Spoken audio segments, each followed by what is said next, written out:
দেবতানামি সিনার্য গুরু কনকশনিভম বল্লভূতম তিলকে সন্তানামি বৃহস্পতি। নমস্কার। আজকে আমি ভাগ্য বদলে দেওয়ার কয়েকটা টিপস বলছি। যে কোনো শুভ কাজে রওনা হওয়ার পূর্বে বাম পকেটে কিংবা শরীরের বাম দিকে 4টি লবঙ্গ রেখে দিন।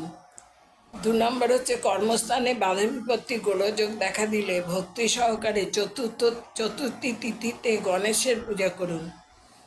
3 নম্বর, বর্তমান সময় অর্থাৎ এই কলিকালের মালিক হচ্ছেন রাহু এবং কেতু মহারাজ। সেই কারণে এই কলিতে কেউ সততার দাম পাবে না এবং সত্য কথার মূল্য পাবে না, কিন্তু তবুও সত্য এবং সততার পথ থেকে সরলে চলবে না। সত্যকে আঁকড়ে ধরে থাকতে হবে, নইলে ইহকাল পরকাল দুই নরকগামী হবে। 4 নম্বর হচ্ছে গম সেদ্ধ করে বেটে ঘি দ্বারা মাখিয়ে 3 ফোঁটা গঙ্গাজল মিশিয়ে শিবলিঙ্গের মাথায় অনামিকা দ্বারা টিকা দিলে অর্থাভাব দ্রুত দূর হয়। 5 নম্বর, গুঁড়ো হলুদ, শ্বেত চন্দন, গব্যঘৃত, গঙ্গাজল একত্রে মিশ্রিত করে স্নানের পর কপালে টিকা ধারণ করলে হঠাৎ ধনপ্রাপ্তি হয়।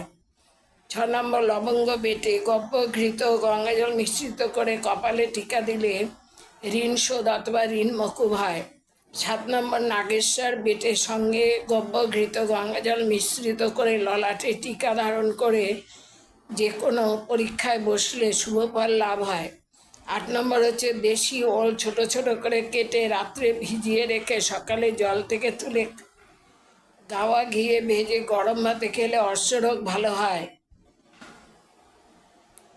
বাড়ি কিংবা বাস্তুর সামনে কুল গাছ রাখতে নেই, কারণ কাঁটাযুক্ত গাছে বহু ফল বহু দুঃখের কারণ। শনি গ্রহের দৃষ্টিতে রাহুও ভয়ঙ্কর হয়ে ওঠে, তাই শনি গ্রহকে শান্ত রাখার চেষ্টা করুন সবাই। রাজা হরিশ্চন্দ্র শনির দশায় সব হারিয়ে চণ্ডাল হয়েছিলেন।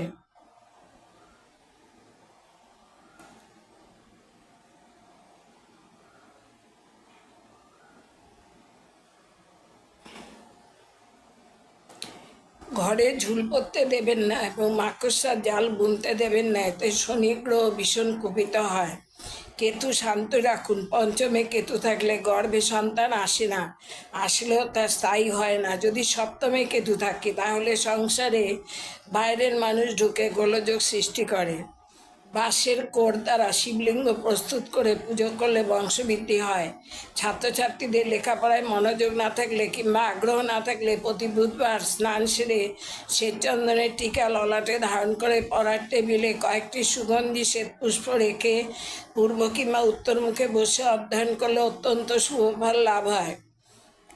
যাদের বিবাহ হচ্ছে না কিংবা সংসারে অশান্তি কলহ লেগেই থাকে তারা অতি অবশ্যই 2মুখী বা গৌরীশঙ্কর রুদ্রাক্ষ ধারণ করুন, সত্তর ফল পাবেন। সংসার থেকে দারিদ্রতা চিরতরে দূর করতে প্রতি শুক্রবার বিশেষ অতিথি বা গরিব মানুষদের ভিজে ছোলা ও গুড় দান করুন।